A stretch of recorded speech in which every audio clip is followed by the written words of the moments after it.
Vamos ver como se comporta o trânsito de São Paulo hoje, segundo dia do rodízio ampliado. Ontem não foi aquela beleza que as autoridades esperavam. Vamos ver se hoje há mais consciência, se as pessoas tomaram conhecimento de como funciona exatamente o rodízio. Há muitas dúvidas.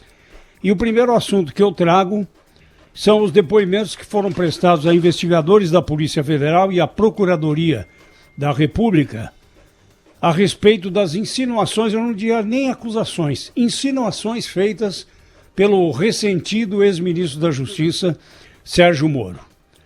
Alexandre Ramagem, que foi indicado para ser superintendente da Polícia Federal e teve a sua posse indevidamente suspensa pelo ministro Alexandre de Moraes, negou qualquer intimidade com a família do presidente, com o presidente e com seus filhos, que ele foi desqualificado pelo ex-ministro por não fazer parte do núcleo de delegados da Polícia Federal próximos a Moro. Diga-se, os delegados da Polícia Federal em Curitiba. Esses eram os chegados ao ex-ministro. Segundo o depoimento dele, a foto que ele tirou com o 02, com o Carlos Bolsonaro, foi no Réveillon em que havia um congressamento de familiares de policiais que estavam completando o seu trabalho e no dia seguinte a segurança do candidato Jair Bolsonaro iria para o gabinete de segurança institucional. Então foi o último dia em que a Polícia Federal deu a segurança ao presidente da República na condição de candidato. Ele explicou assim a foto com o filho do presidente que passou nessa reunião de policiais para agradecer. Nada que deixe alguma dúvida sobre a lisura com que foi conduzido esse processo. Uma questão de preferência pessoal. E em relação a Maurício Valeixo, que era o diretor da Polícia Federal e que também depôs ontem por um tempo enorme, gasto de tempo inútil cá entre nós, ele não disse nada que comprometesse o presidente, muito pelo contrário. O presidente agiu com lisura em relação a ele, ligou para ele dizendo que ele seria demitido. E não insinuou nada a respeito daquilo que o ex-ministro Sérgio Moro tinha feito, de que o presidente queria interferir nas investigações da Polícia Federal. Ele mesmo disse que não tinha acesso a investigações da Superintendência do Rio de Janeiro. Enfim, muita perda de tempo no momento em que as energias deveriam se voltar para o combate à pandemia do coronavírus e para outros assuntos importantes do pós-pandemia que preocupa muito também em relação à economia brasileira. Enfim, tempo perdido e hoje nós vamos continuar. Hoje vai ter uma sessão de cinema para avaliar o que foi dito numa reunião com 26 pessoas pelo presidente da República que incomodou tanto o ressentido ex-ministro da Justiça, Sérgio Moro. Bom dia, Thaís Freitas. Muito bom dia, José Paulo de Andrade. Thaís. Nossos companheiros do Jornal Gente, Pedro Campos, tem informação importante chegando, né, Pedro? Desculpa te interromper interromper o destaque do Zé Paulo, mas é uma decisão importante que eu recebi aqui, foi proferida ontem à noite pelo Tribunal de Justiça de São Paulo.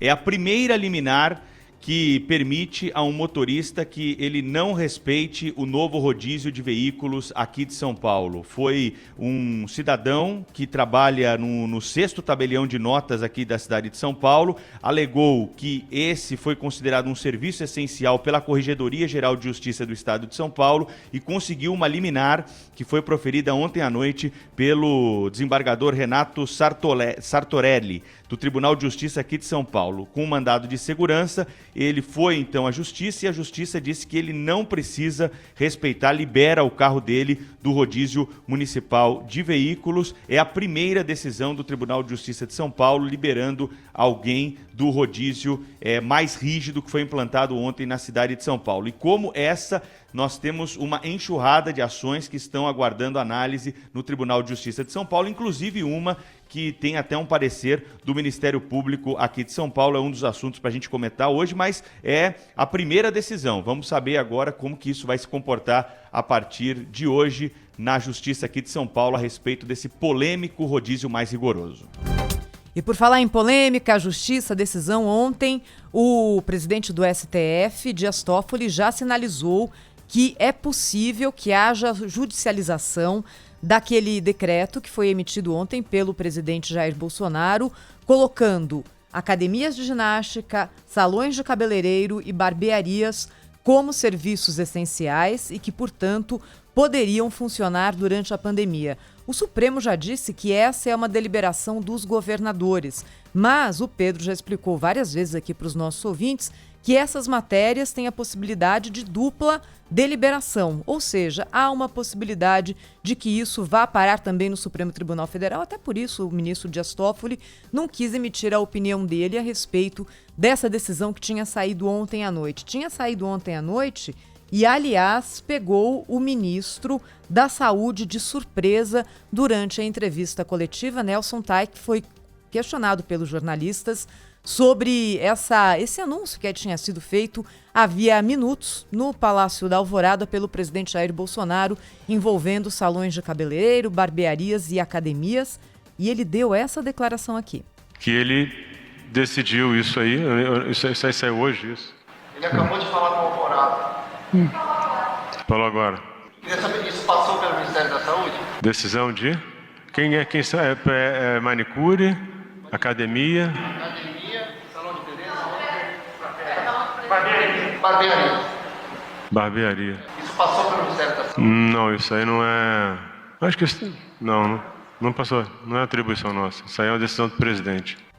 Quer dizer, claramente o ministro da Saúde não sabia desse decreto que havia sido editado pelo presidente Jair Bolsonaro. Agora há pouquinho, na saída do Palácio da Alvorada, Bolsonaro falou com os apoiadores e foi questionado por um apoiador sobre o seguinte: por que a gente não usa máscara e volta todo mundo ao normal?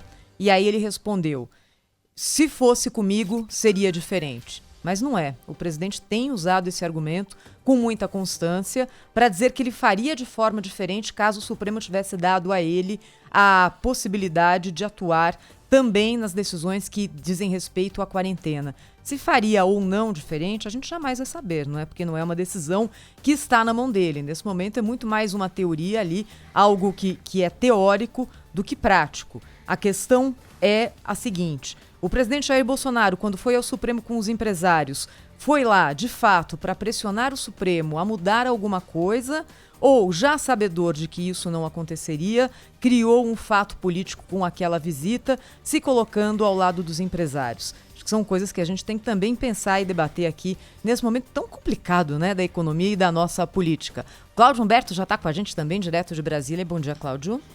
Olá, Thaís, muito bom dia a todos.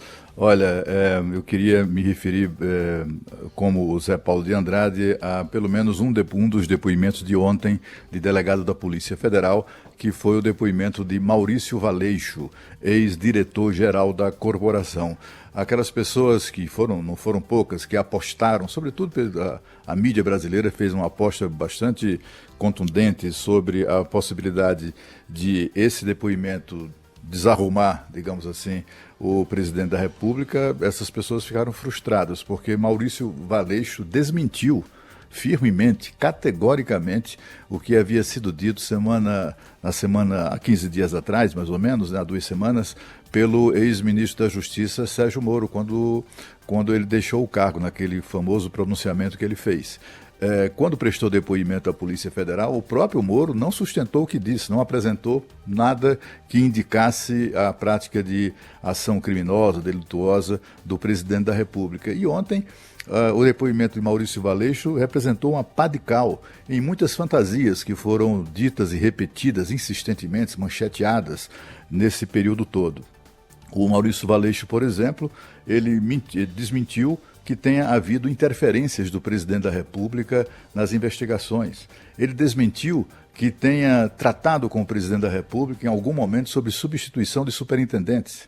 Ele desmentiu, portanto, que outra coisa que ele desmentiu foi que tivesse sido demitido a pedido de maneira fraudulenta, né, que caracterizasse um crime de falsidade ideológica, porque ele a alegação, inclusive, do Sérgio Moro é que a demissão não foi a pedido. Ele disse que foi combinada com o presidente. O presidente telefonou para ele, comunicou que estava demitindo ele, que no dia seguinte o ato seria publicado no Diário Oficial e disse que publicaria esse ato a pedido. E ele concordou com isso, né? Portanto, foi algo combinado entre o demitido, o exonerado e quem assinou o ato.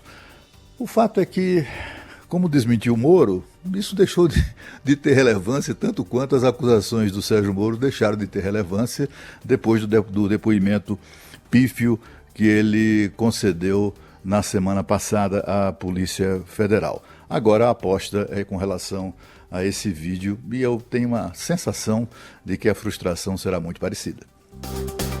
São 8h12. Se o horário foi cumprido, a sessão de vídeo já começou, estava marcada para 8 horas da manhã, a transmissão desse vídeo para a Advocacia Geral da União, para a Polícia Federal, para os delegados que tocam o inquérito, para a Procuradoria Geral da República, a exibição do filme da reunião, da gravação da reunião, marcada para 8 horas da manhã, todos assistem juntos e ontem à noite o ministro Celso de Mello pediu uma perícia no vídeo com a transcrição para garantia de que não houve nenhuma espécie de edição, o que parece absolutamente improvável, mas enfim, o ministro Celso de Mello do Supremo Tribunal Federal pediu a transcrição desse vídeo para garantir que não houve nenhuma espécie de edição daquilo que foi entregue ao Poder Judiciário.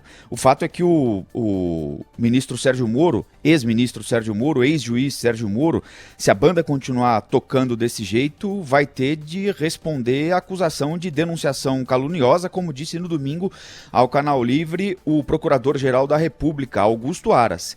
Ele lembrou o seguinte: não se trata de uma acusação qualquer. O que Sérgio Moro fez foi criar um pandemônio político. Não é blá blá blá. Ele usou essa expressão, ele fez acusações graves contra o presidente da República, porque o próprio Sérgio Moro reclamou. Aliás, esse é um método de Sérgio Moro, né, que muita gente apoiou lá atrás e critica agora, né, quando ele, dependendo do adversário, usa um método que não é correto. Ele, desde sempre, demonstrou que não é muito afeito ao contraditório, né? Ele gosta de tratorar, passar por cima mesmo para impor as suas teses. Fez assim durante a Operação Lava Jato, que teve muito mais acertos do que erros, mas errou muito também na Operação Lava Jato. E por ser tratado como uma espécie de semideus, os erros de Sérgio Moro nunca foram apontados. Estão sendo agora. Que bom, é mais uma prova de que não existem semideuses, que todos são falhos. E no caso, Sérgio Moro também o é. Aparentemente, ele não conseguiu, pelo menos por enquanto, sustentar as acusações que fez ao presidente da República. E se não conseguir sustentá-las, vai acontecer com ele o que acontece com qualquer cidadão comum. Vai ter de responder por isso. Quando acusa alguém de ser alguma coisa e não prova, tem de responder por essa acusação irresponsável que fez. E me parece que no caso do ex-ministro, ex-juiz Sérgio Moro, a não ser que aconteça alguma coisa durante o curso da investigação, o que ainda não aconteceu, pode acontecer, mas se não acontecer, ele vai ter de responder por denunciação caluniosa. É mais uma prova de que, infelizmente, né, é mais uma prova de que não é bom ter ninguém na condição de semideus, porque todos são humanos, todos falham, alguns involuntariamente, outros voluntariamente, infelizmente. Sobre a questão do rodízio, rapidamente aqui, o Pedro tocou na questão, a Thaís também. Hoje nós vamos saber exatamente se há eficiência nesse rodízio ou não. Como? Com isolamento social, porque o trânsito aumentou. O movimento no transporte público, o trânsito diminuiu, o movimento no transporte público aumentou. Então hoje nós vamos saber se o rodízio cumpriu a sua finalidade em São Paulo. A finalidade deste rodízio não é diminuir trânsito, não é diminuir congestionamento, é tirar a gente da rua. E há dúvidas seríssimas se esse novo modelo de rodízio tirou gente da rua. Carro tirou, mas as pessoas, me parece, estavam no metrô e estavam no ônibus. Hoje sai a taxa de isolamento social em relação ao dia de ontem, segunda-feira, e aí a gente vai ver. Se funcionou, ótimo, a prefeitura acertou. Agora, se não funcionou, a prefeitura tem de voltar rapidamente atrás nesse modelo mais rigoroso e encontrar uma outra forma de diminuir a circulação de pessoas nas ruas da cidade. É verdade. E já há, Rafael, pessoas relatando dificuldade para fazer o tal do cadastramento das exceções na prefeitura, não é? Porque o decreto do rodízio municipal, aberto pela prefeitura, coloca ali várias possibilidades de exceção para os serviços essenciais na quarentena.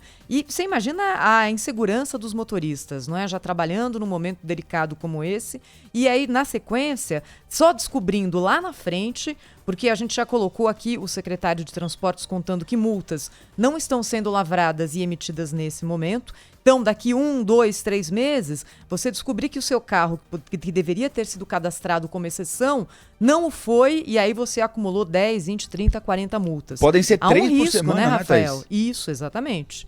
Então, é algo que pode fazer com que a pessoa perca o direito de dirigir ali num piscar de olhos, né? Então, essa também é uma questão que a gente vai ter que observar com bastante calma nesses primeiros dias aqui, porque essas injustiças não podem ser cometidas, né?